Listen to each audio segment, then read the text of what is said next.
Wow, keren banget. Zoom, kita juga terlabuh di YouTube Live. Di YouTube akunnya Abdi Muda ya, jadi bisa betul banget Diki. Teman-teman nggak bisa masuk ke akun Zoom ini,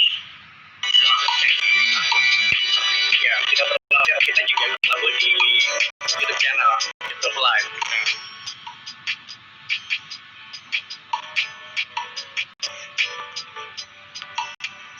Suaranya nggak kedengeran ya?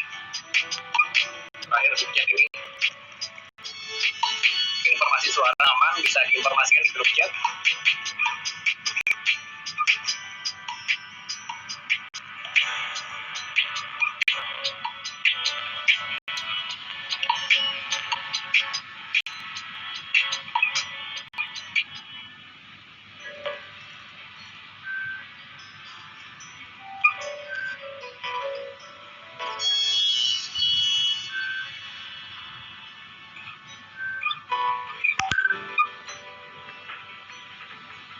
Sepertinya Zoom-nya udah penuh nih, Dik. Iya, udah nyampe 100 partisipan ya. Jadi buat teman-teman yang tidak bisa berhadir melalui Zoom meeting ini bisa menuju YouTube. Cari aja Abdi Muda itu sedang live kok. Bener banget. Nah, kita kedengaran ya, aman ya? Dik, suaraku aman ya? Aman. Suaraku juga aman ya? Lancar ya? Aman, siap. Oke, narasumber juga udah ada semua di sini. Aman ya? Siap, aman Mbak Loga.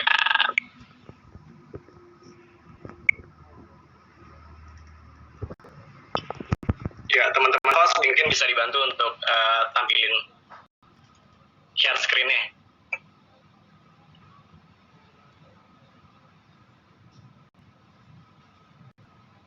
Boleh kita mulai Dik ya? Oke, siap. Baik, Assalamualaikum warahmatullahi wabarakatuh. Iya, selamat siang teman-teman semua. Gimana kabarnya kali ini?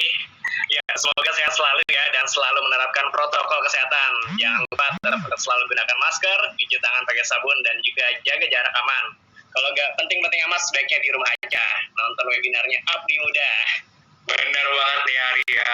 Oh iya, kayaknya kita belum sempat kenalan ya dari tadi. Kenapa banget jadi? Iya. Tak kenal maka tak sayang maka tak cinta.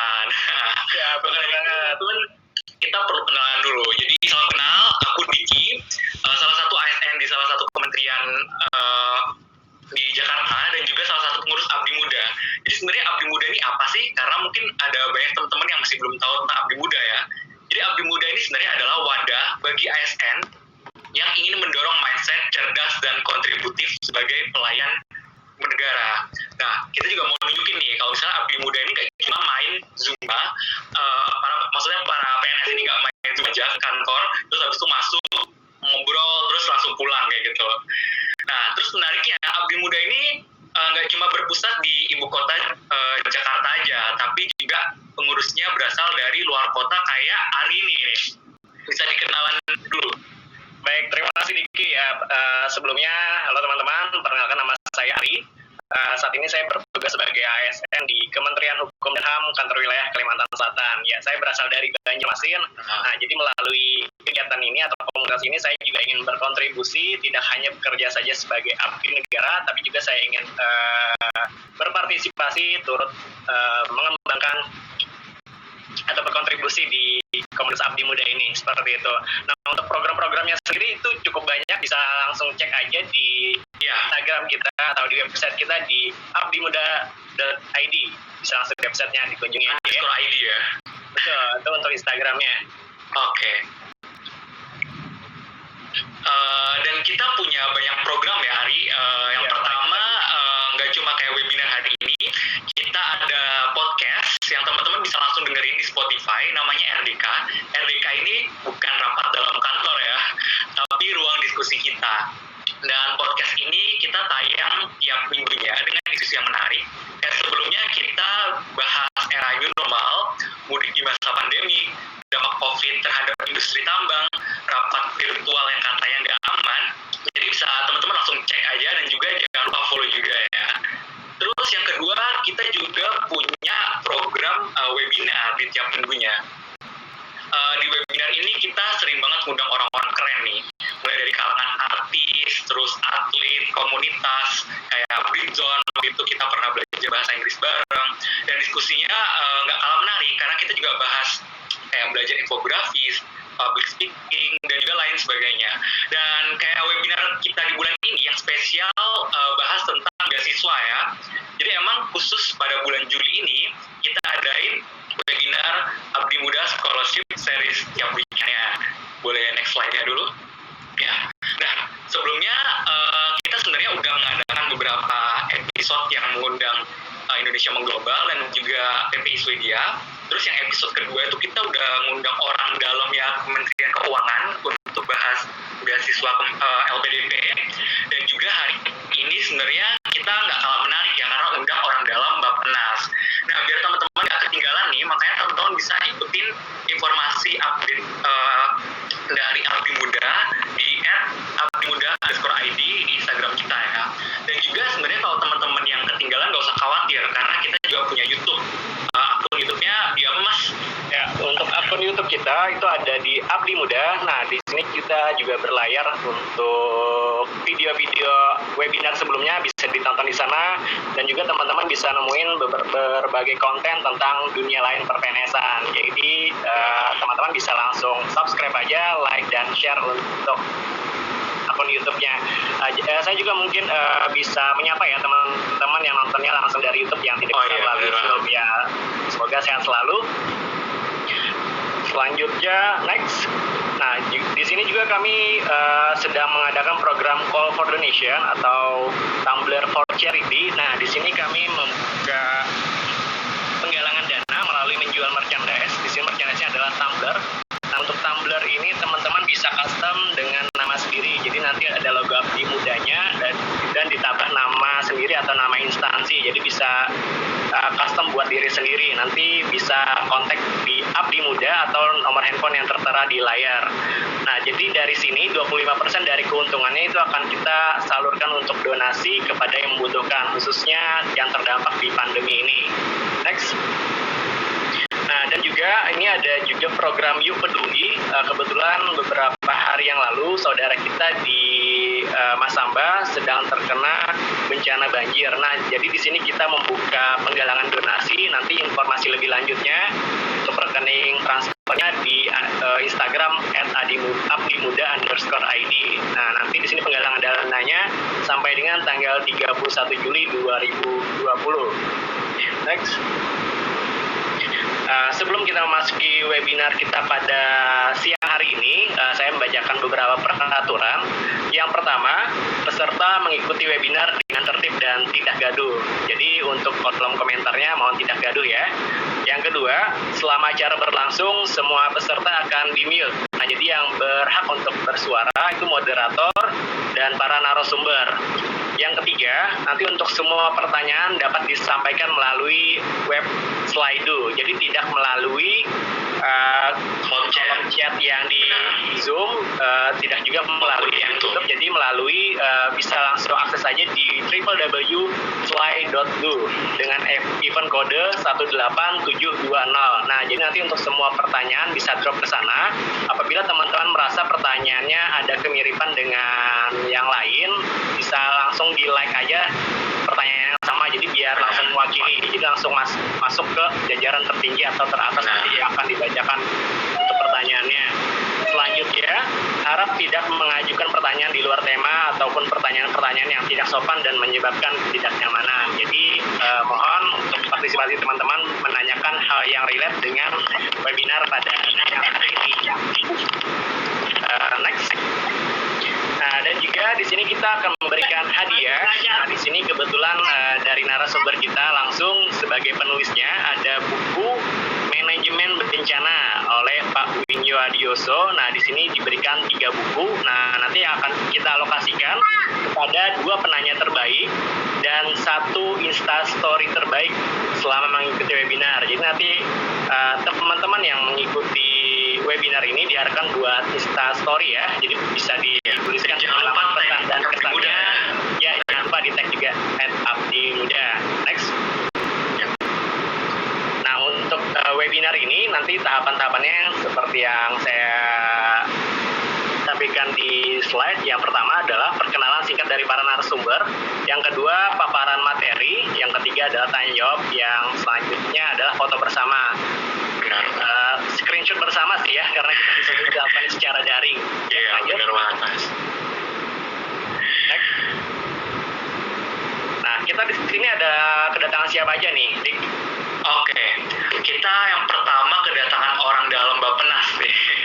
Jadi yang pertama ada Pak Winyo Adioso. Nih, beliau ini adalah Kepala Bidang Perencanaan, Pengembangan Informasi Pendidikan dan Pelatihan Perencanaan di Kementerian PPN atau Bappenas. Mungkin bisa ditampilin fotonya. Operator? Ya, nih beliau. Keren banget nih. Ya nanti teman-teman bisa langsung tanyain aja tentang beasiswa Bappenas, kemudian mekanisme dan juga persyaratannya. Nanti bisa langsung kita dapetin infonya dari beliau. Aduh, ada siapa lagi nih? Yang kedua, lanjut. Nah, di sini ada Kak Loga. Beliau seorang ASN Lembaga Administrasi Negara. Nah, beliau berkesempatan untuk mendapatkan pendidikan S2-nya kemarin di F2B Universitas Indonesia di UI. Nah, jadi beliau mendapatkan beasiswa untuk dalam negerinya. Jadi untuk Bappenas ini ada program dalam dan luar negeri. Nah, untuk yang luar negerinya ada siapa nih? Iya, yang luar negeri ada Mas Joko Heratmo nih. Beliau juga salah satu ASN di Lembaga Kebijakan Pengadaan Barang atau Jasa Pemerintah atau biasa dikenal LKPP. Dan beliau ini sempat menempuh studi S2-nya di Economic Studies di Yokohama University di Jepang. Wow, jauh banget nih, keren banget ya. Keren banget, ya. Oke. Mungkin nggak perlu panjang lebar lagi ya. Iya, teman-teman bisa kita langsung panggil. penasaran juga untuk memperhatikan pemaparan dari para narasumber yang keren-keren ini. Mungkin saya pribadi penasaran apa sih beasiswa dari Bappenas ini. Mungkin kita selama ini kan yang lebih populer itu seperti LPDP atau yang lainnya. Gitu ya, benar banget. Langsung saja ya kita persilakan kepada Pak Winyo Adioso. Dipersilakan Pak. Oke, bismillahirrahmanirrahim. Assalamualaikum warahmatullahi wabarakatuh. Selamat sore, selamat malam untuk yang teman-teman di bagian Indonesia Timur. Salam sejahtera untuk kita semua. Semua sehat ya? Alhamdulillah, semoga kita tetap sehat, diberikan kekuatan dan kesabaran dalam menghadapi pandemi ini. Bapak Ibu sekalian, teman-teman para abdi muda, yang pertama kami mengucapkan terima kasih dan apresiasi yang sebesar-besarnya pada abdi muda dan pengurusnya serta jajarannya yang telah mengadakan acara ini cukup baik, menginspirasi, dan ini juga mendorong membuka cakrawala berpikir kita, sharing pengetahuan dan silaturahmi antar para abdi muda atau PNS di seluruh tanah air. Ini semoga menjadi acara yang bermanfaat buat kita, dan kami mendukung dan mendorong supaya ini terus dilanjutkan. Yang kedua, sebelum saya sampaikan paparannya, nanti saya akan menyampaikan beberapa hal terkait dengan tidak hanya beasiswa Puspindiklat dan Bappenas, tapi juga nanti beberapa informasi terkait dengan kegiatan-kegiatan untuk peningkatan pengembangan SDM yang yang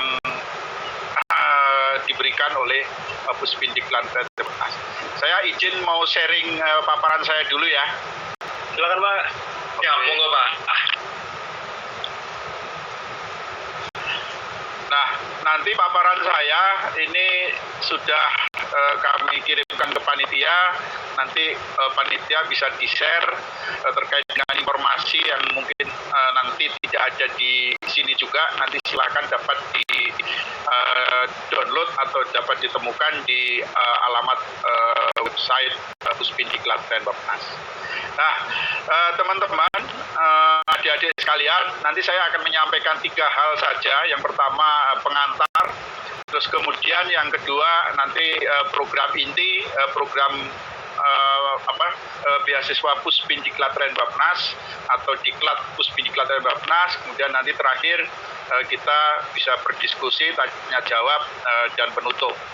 Sebagai pengantar, teman-teman, Bapak Ibu sekalian, ini saya langsung saja, ini data lama tetapi ini sangat menarik bahwa kinerja pemerintah Indonesia dilihat dari indikator pelayanan publik, kemudian kualitas pegawai negeri, independensi dari tekanan politik, dan kualitas pembuatan kebijakan, serta kredibilitas komitmen pemerintah, kita itu masih sangat rendah, apalagi kita bisa dibandingkan dengan negara tetangga kita.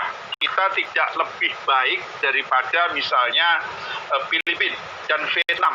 Padahal mereka, kalau kita mau jujur, mereka adalah negara yang lebih tua dari kita dan kemudian lebih dari dari segala hal, misalnya terkait dengan sumber daya alam dan lain sebagainya. Nah, ini sangat memprihatinkan, walaupun ini data tahun 2017, ini menurut saya masih valid sampai hari ini.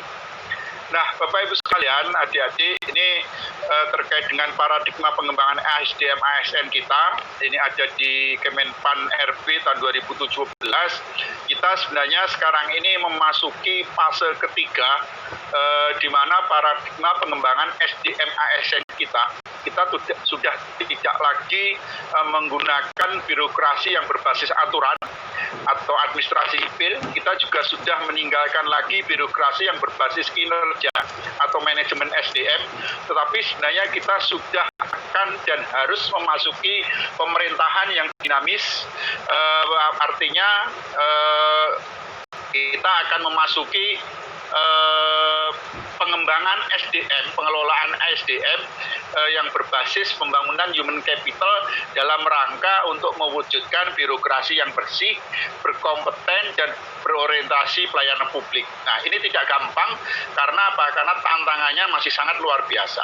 Kalau kita lihat terkait dengan peran sumber daya manusia ASN dan swasta di dalam pembangunan, jadi prinsipnya adik-adik, teman-teman, dalam rangka untuk meningkatkan kualitas pembangunan nasional berdasarkan berkedaulatan Negara Kesatuan Republik Indonesia, ada dua pilar penting, yaitu adalah ASN yang profesional dan sumber daya manusia di swasta yang juga profesional. Nah, ini pada dasarnya harus dilakukan secara bersama-sama dan saling tali temali antara dua pilar ini. Kalau salah satu yang kuat, salah satu yang lemah, ini tidak akan berhasil. Tetapi banyak hal, banyak masalah yang harus kita hadapi, kira-kira misalnya terkait dengan kondisi tenaga kerja kita dan kondisi ASN profesional kita. Misalnya saja, kalau kita melihat profil PNS atau ASN kita, hanya 10% ASN kita yang memegang jabatan fungsional, fungsional keahlian. Artinya apa? Banyak sekali pegawai kita itu yang secara kuantitas mereka adalah, mohon maaf, istilahnya tenaga-tenaga administrasi umum, atau misalnya mereka yang terkait dengan clerical. Gitu. Kemudian juga terkait dengan distribusi, ASN kita itu juga secara spesifikasi kalian tidak terdistribusi dengan baik misalnya.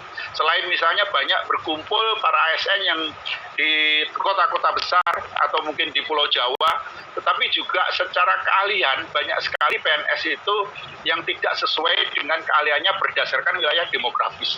Contohnya misalnya, nanti coba teman-teman dari Sulawesi bisa dicek, Sulawesi yang misalnya kaya dengan bidang perikanan, perkebunan, dan mungkin juga pertanian, tetapi coba dicek berapa ASN yang memiliki background latar belakang keahlian misalnya sesuai dengan karakteristik atau potensi wilayah di Sulawesi.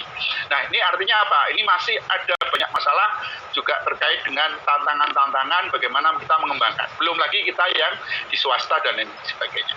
Kira-kira itu yang melatar belakangi kemudian kenapa kita harus bersama-sama dan bersungguh-sungguh menggunakan kesempatan yang baik, terutama untuk teman-teman ASN untuk meningkatkan atau mengembangkan dirinya untuk peningkatan SDM. Nah, ini kalau kita mungkin kembali sedikit terkait dengan penggolongan jabatan menurut ASN yang saya sampaikan tadi, ada jabatan administrasi, jabatan fungsional, dan jabatan pimpinan tinggi. Ya, sekarang ini kita lebih banyak kepada yang jabatan administrasi. Oleh karena itu, paradigma yang baru sekarang ini dikembangkan kepada jabatan fungsional keahlian. atau jabatan fungsional juga keterampilan. Tetapi fokusnya kita harusnya ASN nanti banyak di jabatan fungsional keahlian. Nah, jabatan fungsional keahlian ini salah satu yang paling penting dalam rangka untuk meningkatkan, menjaga kualitasnya itu salah satunya adalah dengan pendidikan formal, baik itu S1, S2 maupun S3. Oleh karena itu, ke depan kita terutama Bappenas ini memiliki komitmen bahwa program pendidikan terutama untuk ASN, baik itu S2 maupun S3, ini menjadi komitmen bersama atau itu digaungkan oleh Bappenas untuk diimplementasikan di dalam program-program pembangunan nasional. Kira-kira itu sebagai pengantar. Nah, ini nanti langsung saja saya akan menjelaskan terkait beberapa program pendidikan dan pelatihan atau beasiswa yang diberikan oleh Puspindiklat dan Bappenas.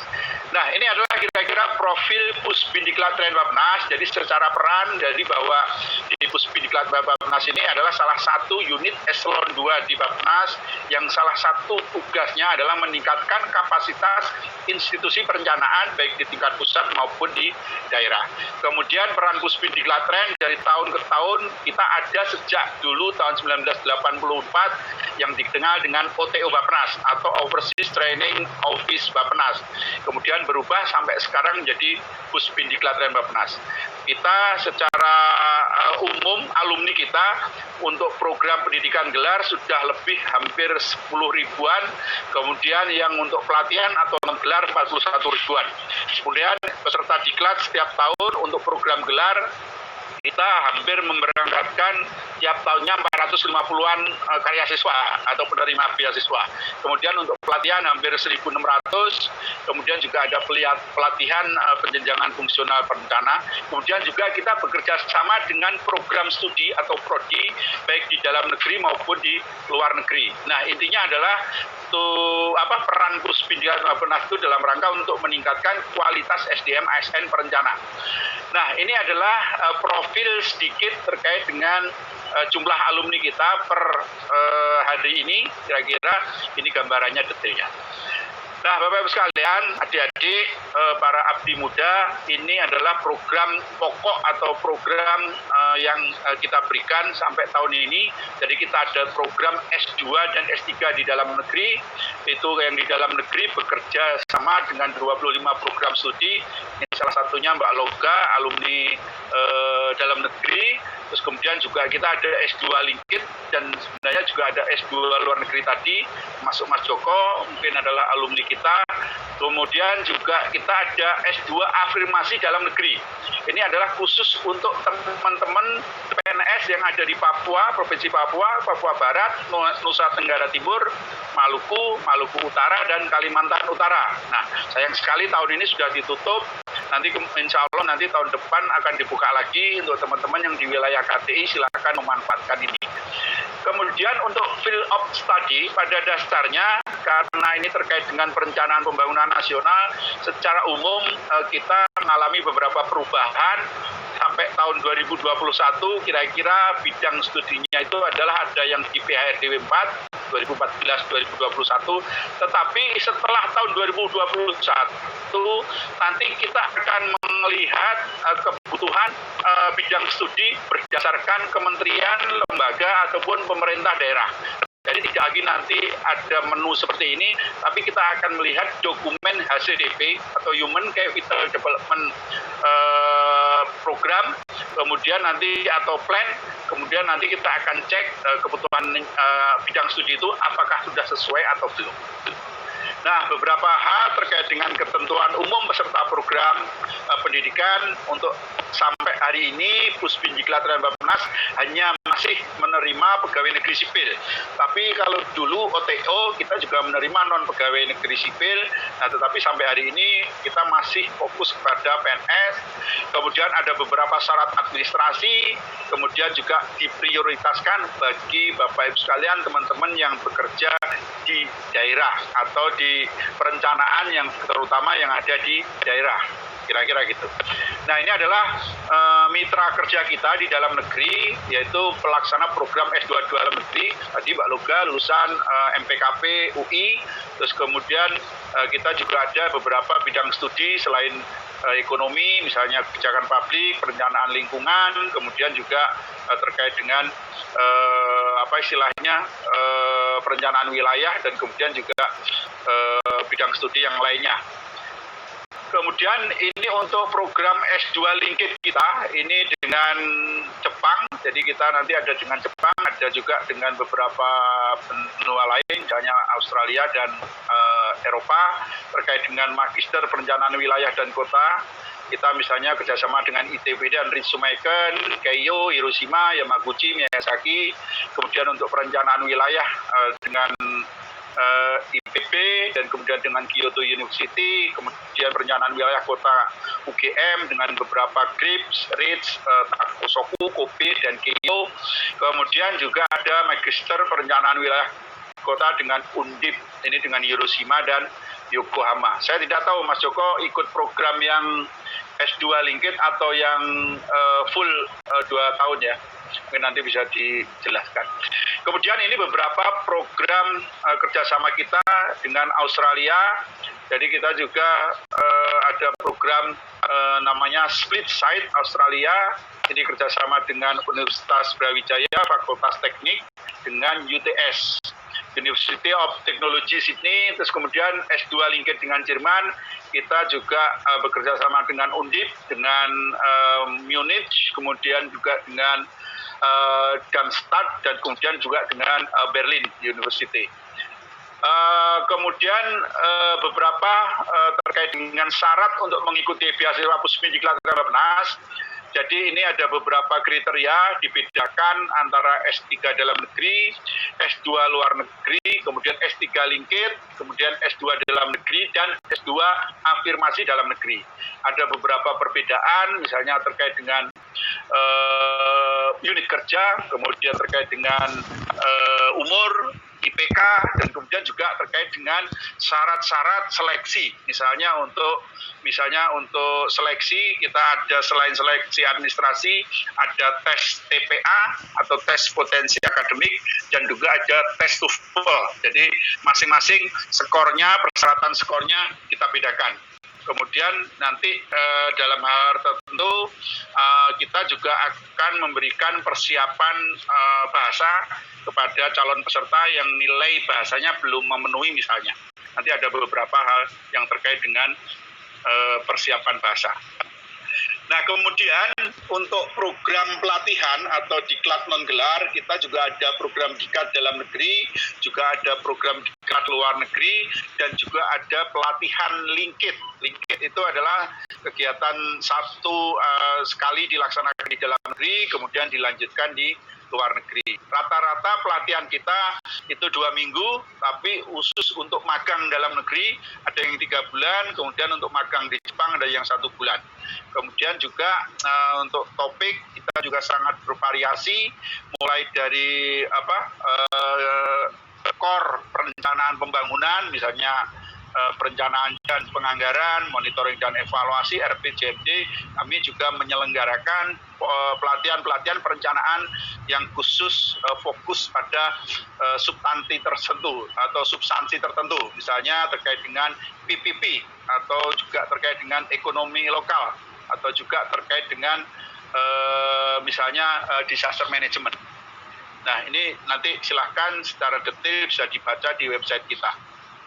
Nah, ini yang kami sampaikan juga yang sangat penting adalah terkait dengan syarat mengikuti program tadi, kemudian juga ini program yang untuk pelatihan. Misalnya untuk pelatihan substantif itu misalnya harus S1 dan D4, kemudian golongan 3A, dan untuk batasan usia misalnya itu harus 2 tahun sebelum pensiun dan lain sebagainya. Khusus untuk magang dalam negeri, staff enhancement itu harus 5 tahun sebelum pensiun. Itu untuk pelatihan. Kemudian kami juga melaksanakan program-program pelatihan untuk penjenjangan fungsional. Jadi kalau nanti Bapak Ibu sekalian, teman-teman yang bekerja di unit perencanaan baik di pusat dan daerah, misalnya masuk ke dalam jabatan fungsional perencana, Bapak Ibu sekalian wajib untuk mengikuti pelatihan seperti ini. Seperti misalnya untuk yang JEP pertama nanti harus mengikuti pelatihan fungsional perencana ahli pertama, kemudian ahli muda, ahli madya, dan ahli utama. Ini dikerjasamakan juga dengan beberapa perguruan tinggi pelaksananya. Misalnya untuk di Indonesia Timur kita bekerjasama dengan UNHAS, kemudian di Sumatera bekerjasama dengan UNSIA dan Unsri. Kemudian kami juga memfasilitasi teman-teman para fungsional penjenjangan perencana ini juga ada semacam workshop pendukung, misalnya administrasi penilaian angka kredit dan tata cara penilaian angka kredit. Nah, ini adalah alur pelaksanaan program pendidikan. Nanti bisa dibaca, tapi pada prinsipnya adalah Puspidiklat Bappenas ini hanya menerima pendaftaran yang itu diendos atau disetujui oleh unit kepegawaian atau unit SDM di daerah. Jadi tidak boleh lagi melakukan pendaftaran personal atau orang per orang, tetapi harus kelembagaan. Karena apa? Karena sekolah bagi PNS itu adalah tugas dinas atau itu adalah tugas belajar. Jadi itu harus disesuaikan dengan kebutuhan unit kerja atau instansinya. Jadi tidak boleh sekolah itu berdasarkan interest pribadi. Jadi nanti untuk adik-adik sekalian PNS abdi muda ini tolong itu digarisbawahi, karena memang kita ini adalah PNS. Jadi apapun yang terkait dengan program pelatihan atau program pengembangan diri itu harus disesuaikan dengan kebutuhan instansinya, kira-kira begitu. Ini beberapa proses yang harus dilakukan, tapi prinsipnya Bapak Ibu sekalian semuanya di pendaftaran dan lain sebagainya ini menggunakan online. Jadi kita tidak ada lagi pendaftaran langsung atau hanya sebagian kecil beberapa yang harus dikirimkan, misalnya untuk dokumen-dokumen yang itu membutuhkan stempel basah dan lain sebagainya. Sampai nanti ketika studi kita ada program yang namanya monitoring evaluasi, semuanya online, berbasis online, mulai dari untuk mengupload misalnya progres studi, untuk memantau terkait dengan perkembangan studi, permasalahan, dan sampai nanti lulus semuanya menggunakan daring atau online. Ini untuk yang program gelar maupun program yang pelatihan. Nah, ini adalah karena kemarin juga minta oleh Pak Panitia, ini akan saya sampaikan, ini adalah beberapa biaya atau komponen biaya pendidikan gelar. Misalnya untuk program S2 luar negeri misalnya. Ini mencakup misalnya komponen-komponen biaya program fee atau SPP, kemudian ada living allowance, ada book allowance, ada seminar allowance, ada research atau computer allowance, ada settling allowance, ada shipping allowance, ada health insurance, ada international travel, dan juga ada extra allowance. Ini beberapa yang tinggal di zonasi tertentu. Ini adalah prinsipnya saja, kira-kira gitu. Nanti untuk negaranya ini berbeda. Ini yang dipakai adalah Jepang. Ini juga dengan menggunakan mata uang yen. Kemudian ini untuk program S2 Linked dengan di Australia, itu juga ada beberapa misalnya perbedaan, tetapi prinsipnya hampir sama kira-kira. Nah, kemudian untuk Jerman ini juga hampir sama, nanti ada sedikit perbedaan terkait dengan beberapa item. Terus kemudian ini dalam negeri, nah ini saya nggak tahu ini Mbak Loga mungkin sudah berubah atau masih seperti ini, istilahnya jumlah komponen biaya untuk dalam negeri. Nah, kira-kira itu. Nah, mungkin terkait dengan komponen biaya ini, kalau Bapak Ibu sekalian, adik-adik bandingkan dengan LPDP mungkin ada sedikit perbedaan, atau mungkin kita lebih sedikit mungkin, tetapi secara umum kita masih kompetitif lah. Nanti coba bisa dibandingkan dengan istilahnya beasiswa misalnya AAI atau beasiswa yang misalnya di dalam negeri, pakai misalnya juga beasiswa swasta dan sebagainya. Kira-kira sebagai penutup, Jadi mengapa kita harus melamar atau mengapply beasiswa Bappenas? Kira-kira sudah saya sampaikan. Yang pertama adalah terkait dengan program kita sangat luas. Jadi program ada S2 dan S3, kemudian S2-nya juga istilahnya S3-nya itu juga bekerja sama dengan universitas terbaik di bidangnya. Kemudian juga ada program dalam negeri dan luar negeri, baik S2 dan S3. Kemudian yang menarik di sini adalah ada program Master Linked. Master Linked itu adalah 1 tahun di sini dan 1 tahun di luar negeri. Kemudian ada beberapa case, kalau misalnya teman-teman sudah memenuhi syarat minimal bahasa, tetapi belum memenuhi syarat untuk masuk di perguruan tinggi luar negeri, kita ada yang namanya EAP, English Academic Purposes. Kemudian nanti ketika kita juga akan berangkat ke negeri asing, kemudian kita diberikan juga pembekalan pengantar bahasa asing. Misalnya kalau ke Jepang diberikan bahasa pengantar untuk misalnya conversation secara basic bahasa Jepang misalnya. Ke Jerman nanti diberikan juga bahasa Jerman. Kemudian juga bidang studi nanti akan sangat bervariasi. Kemudian juga biaya kuliah dan biaya hidup sangat kompetitif. Mantap. Nanti bisa dicek di Mas Joko dan Mbak Loga kira-kira. Kemudian pendaftaran dan pemantauan kira-kira kita juga sudah menggunakan daring. Kemudian program pasca belajar. Jadi kita nanti kalau lulus, nanti kita ada sharing session antar alumni. Kemudian kita publikasikan ringkasan tesis dan disertasi yang sudah disampaikan kepada kita. Kita juga ada forum alumni beasiswa Puspidiklat dan Bappenas, walaupun sekarang masih belum begitu aktif, namanya Oasis, karena masih dalam rangka untuk aktivasi organisasi. Jadi nanti ini bisa dikembangkan bersama-sama, misalnya terutama para alumni beasiswa Puspidiklat Bappenas, Mbak Loga dan Mas Joko. Mungkin itu saja. Ini ada beberapa alamat informasi nanti bisa dicek di website kami. Misalnya kami juga menerbitkan jurnal untuk jurnal internasional. Ini Abdi Muda kami undang untuk menulis apa saja terkait dengan kebijakan, terkait dengan istilahnya laporan evaluasi dan lain sebagainya, baik itu di jurnal maupun di majalah kami. Ada Simpul Perencana, ini juga diedarkan ke seluruh Indonesia, jadi silakan menulis. Kemudian juga ada jurnal lagi di Bappenas, nama jurnalnya adalah Indonesian Journal of Development Planning. Kita juga menerbitkan Bappenas Working Papers, jadi silahkan digunakan atau dimanfaatkan untuk penerbitan. Ini yang tadi saya disampaikan oleh panitia, jadi saya pribadi, ini promosi ya, mohon maaf panitia, jadi silahkan kalau yang tertarik terkait dengan manajemen bencana bisa menemukan buku saya di beberapa toko buku. Kalau tidak ada, mungkin nanti kalau masih ada stoknya bisa menghubungi saya, nanti saya hubungkan dengan penerbit. Ini ada beberapa tulisan saya, nanti bisa di-download, kemudian bisa digunakan untuk referensi, bisa digunakan juga untuk bahan bacaan. Mungkin itu saja.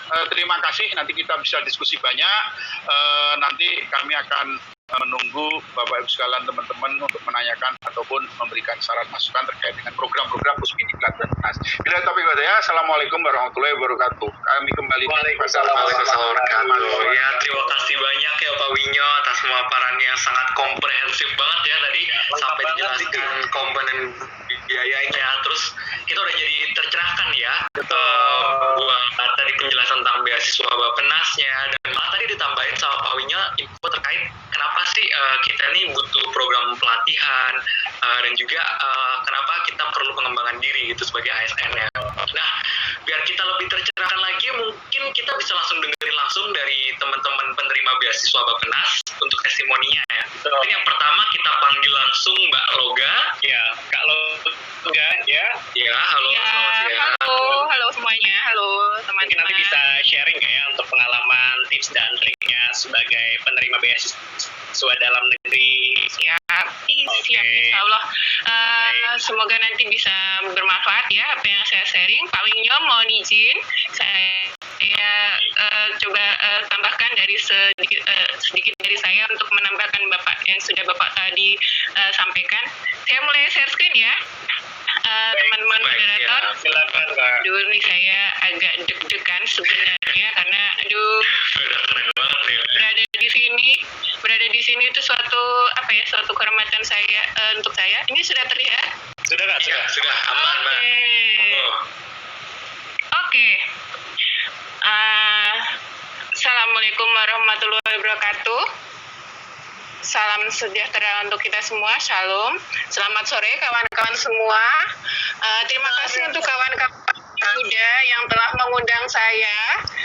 Perkenalkan, saya Loga, ASN di Lembaga Administrasi Negara, tepatnya di Pusat Pengembangan Kompetensi Teknis dan Sosial Kultural ASN LAN.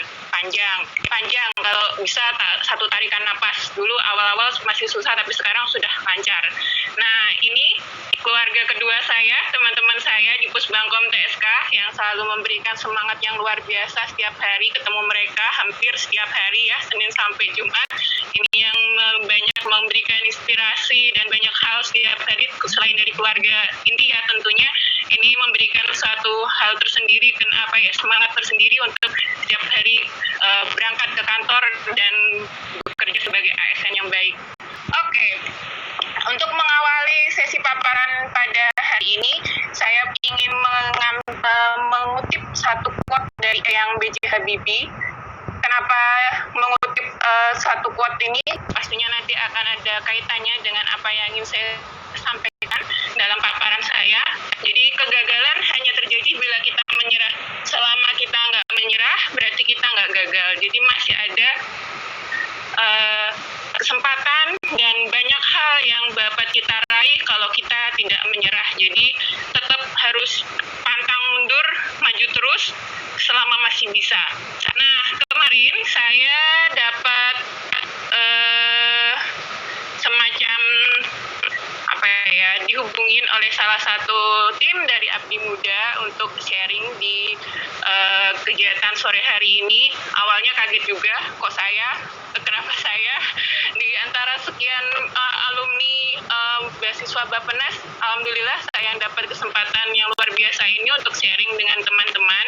Tadi Pak Winyo sudah sampaikan beberapa hal terkait dengan kebijakan, syarat, dan lain-lain. Sekarang mungkin saya lebih ke sharing tentang pengalaman mendapatkan atau kuliah S2 dibiayai oleh Bappenas itu gimana, caranya gimana sih untuk biar dapat beasiswanya, dan pertanyaannya mungkin mulai muncul ya sekarang, dan atau mungkin ada beberapa yang sudah mulai semangat untuk lanjut sekolah S2 atau mungkin sekolah S3 atau kuliah S3, untuk kuliah S2 atau kuliah S3.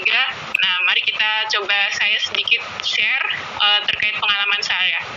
So, kenapa beasiswa Bappenas?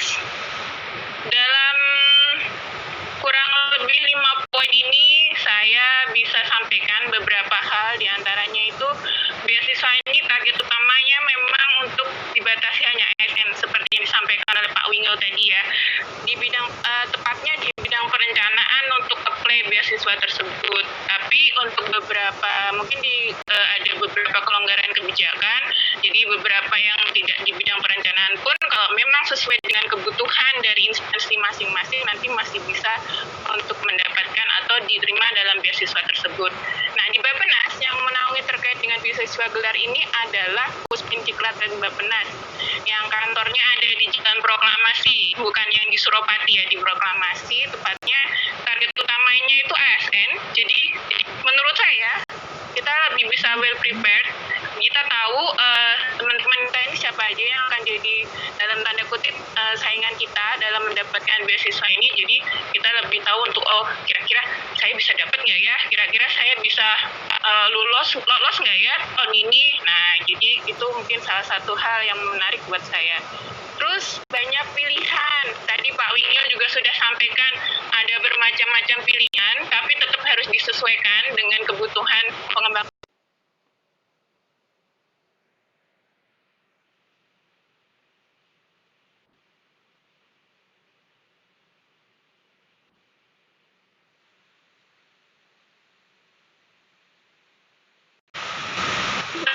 Aku nggak mau itu. Nah, nggak bisa. Kalau memang di dalam instansinya sudah ditentukan harus ini ya, kita mencoba untuk menyesuaikan dengan kebijakan tersebut. Nah, yang ketiga, syarat-syaratnya relatif mudah. Syaratnya kenapa saya bilang di sini relatif mudah? Karena syarat utama beasiswa Bappenas itu adalah TPA dan TOEFL sesuai dengan yang disyaratkan tadi yang di slide-nya Pak Winyo. Nah, ada beberapa hal yang lebih mudah di sini. Kita tidak perlu mengurus LOE atau mungkin semacam agreement atau persetujuan dari kampusnya dahulu. Jadi kita fokus dulu satu hal, yaitu kita dapat beasiswa melalui nilai TOEFL atau melalui TPA yang sesuai dengan syaratnya tadi. Jadi kita fokus satu hal, cari beasiswa dulu aja untuk kampusnya nanti bisa dipilih setelah dapat beasiswa aman. Nah, yang di sini yang menarik juga yaitu allowance. Ini kembali ke kita ya, cara mengelolanya seperti apa. Dengan allowance yang sudah diberikan tiap bulan, gratis biaya pendaftaran di awal dari universitasnya di cover sama Bappenas, terus biaya buku, kita juga dapat biaya tesis atau mungkin disertasi untuk S3, uang wisuda, dan yang paling penting diterima lancar setiap waktu yang telah ditentukan tanpa harus harap-harap cemas. Aduh, allowance-ku bulan ini kapan cair ya? Cair nggak ya? Insya Allah selama saya sekolah atau mungkin kemarin kuliah S2, allowance-nya lancar jaya. Bisa, kalau habis dapat allowance kita jajan kopi yang agak mahalan gitu sama teman-teman. Tapi kalau udah mendekati akhir-akhir gitu, kita jajan Indomie sambil nyeduh kopi instan di depan kampus gitu sambil nunggu kuliah yang selanjutnya apa gitu. Jadi ya disesuaikan aja lah dengan gimana kecukupan biaya sehari-hari kita. Nah, yang terakhir prosesnya cepat. Kenapa saya bilang cepat? Menurut pengalaman saya kalau dulu dapat beasiswa itu di akhir 2015. Di Juni 2016 saya sudah dipanggil oleh FKBUI untuk matrikulasi. Jadi tidak perlu menunggu lama. Mungkin untuk yang dalam negeri karena tidak harus melalui EAP dan sebagainya, kami bisa berprosesnya lebih cepat untuk mulai kuliah. Nah, lanjut kita ke slide. Nah, bagaimana mendapatkan beasiswa Bappenasnya? Coba kita cari tahu ya. Jadi gimana caranya Mbak Loga? Tadi Pak Winyo juga sudah sampaikan syaratnya, reverse lagi ke paparannya Pak Winyo. Jadi sebaiknya yang pertama kita cari tahu dulu tentang kebijakan internal di masing-masing instansi terkait tugas belajarnya. Seperti tadi yang sudah disampaikan, kita sebaiknya tahu tentang kebutuhan pengembangan kompetensinya di instansi masing-masing itu seperti apa, dan kebutuhan kebijakan-kebijakan lain. Jadi ketika nanti akan sudah bisa apply, jadi biasanya di beberapa instansi itu ada mulai bisa apply itu kapan, itu misalkan setelah 2 tahun jadi PNS atau resmi jadi PNS 100% baru diizinkan untuk apply beasiswa, atau mungkin ada kebijakan-kebijakan lain dari masing-masing instansi yang harus kita penuhi untuk sebagai syarat bisa mengajukan beasiswa tugas belajar dalam hal ini ya teman-teman ya, karena akan full nanti kita tidak akan ke kantor, akan 100% kita akan menjadi mahasiswa belajar untuk menyelesaikan pendidikan kita dengan waktu yang sudah ditentukan. Nah, yang kedua, cari tahu mekanismenya, bagaimana cara mendaftarnya, syaratnya apa, kurang lebihnya, tips dan triknya, dan lain-lain.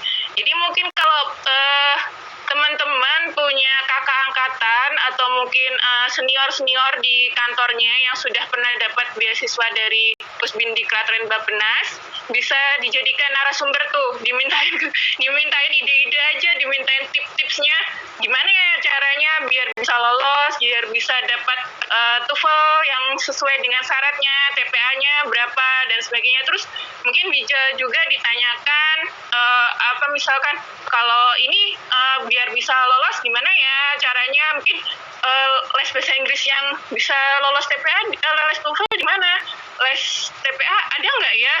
Mungkin hal-hal tertentu yang nggak ada di Google, nggak semua hal ada di Google ya teman-teman ya. Jadi kita bisa cari narasumber di lingkungan terdekat kita, terutama di kantor, cari tahu apa sih sebenarnya beasiswa Pusbindiklatren Bappenas, jadi berdasarkan pengalaman seperti itu. Nah, yang ketiga, daftar. Jangan ragu untuk mendaftar. ketika sudah dibuka dan memenuhi syarat, langsung daftarlah. Jangan tarsok tahun depan, tar dulu, aku masih galau nih, milih antara kuliah atau stay dulu di kantor.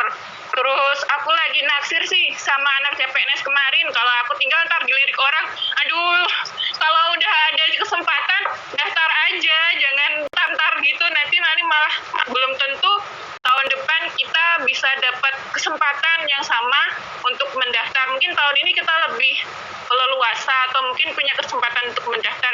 Jadi lebih baik, ayo kawan-kawan, ini masalah masa depan yang lebih baik. Jadi kalau ada kesempatan jangan dilewatin gitu aja. Oke? Terus yang keempat, pantau tahapannya, jangan ada yang terlewat. Pantau seluruh tahapannya dengan baik. Gak ada gunanya kalau lengkap syaratnya, tapi kalau telat upload atau mungkin lewat sesuai dari tanggal atau mungkin batas waktu yang sudah ditentukan. Jadi biasain kalau sudah ada batas waktu itu diikutin ya, yang disiplin, jangan ditawar misalkan besok aja deh uploadnya, tiba-tiba udah kelewat kan sayang gitu. Nah, siap-siap hal yang diperlukan itu apa aja. Planning, kira-kira kalau misalkan nih udah pede, aku bakalan dapet nih, aku misalkan ini tahun ini kayaknya dapet nih, ya mulai disiapkan apa aja yang kira-kira dibutuhkan. Kalau yang sudah berkeluarga mungkin mulai dipikirkan untuk keluarganya ke depan itu seperti apa, harus pindahkah atau tetap bisa stay di situ, atau mungkin kalau yang masih belum menikah, masih jomblo-jomblo bahagia, masih belum punya tanggungan, ya mulai di-prepare tahun depan, aku udah kuliah nih, tukinku kira-kira berapa ya, masih penuh nggak ya, terus gajiku gimana ya, dan sebagainya. Mungkin hal-hal pribadi yang juga mulai dipikirkan terkait dengan beasiswa itu. Jadi saling keterkaitannya itu perlu kita siapkan dengan baik. Nah, next.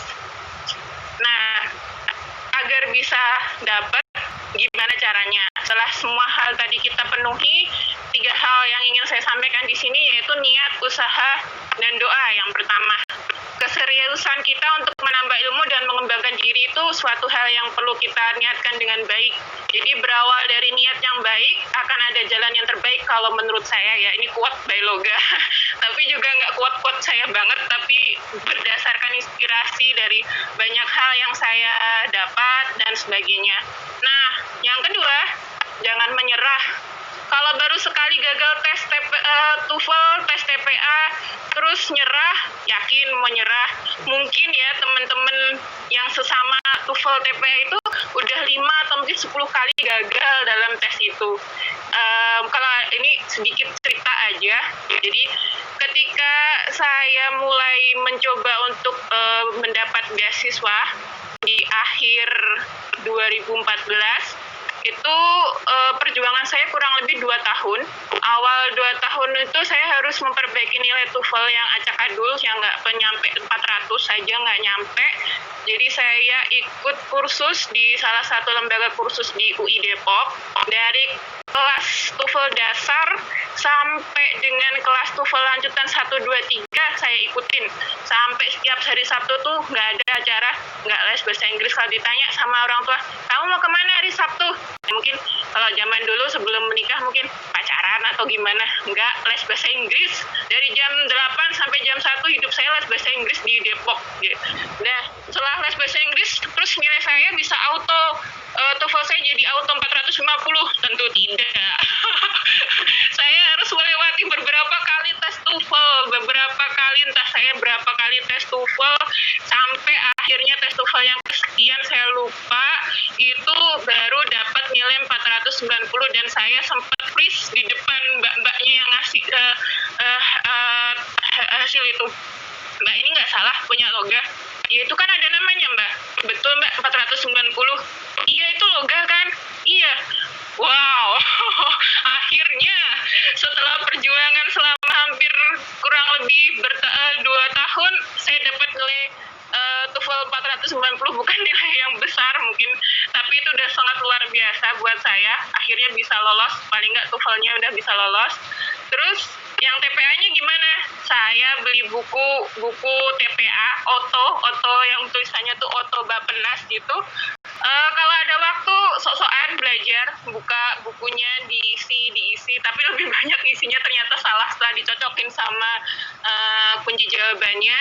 Terus beberapa kali harus tes TPA juga secara mandiri di Bappenas. Ingat banget hari Minggu itu saya tes TPA di Bappenas, gagal lagi sampai akhirnya dapat nilai 572 aman. Alhamdulillah bisa apply untuk beasiswanya.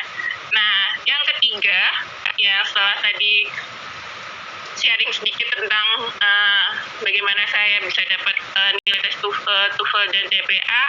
Sekarang untuk yang ketiga itu menurut saya adalah sesuai prosedur. Jadi kita harus jalanin dan lengkapin semua syarat dan prosesnya dengan baik.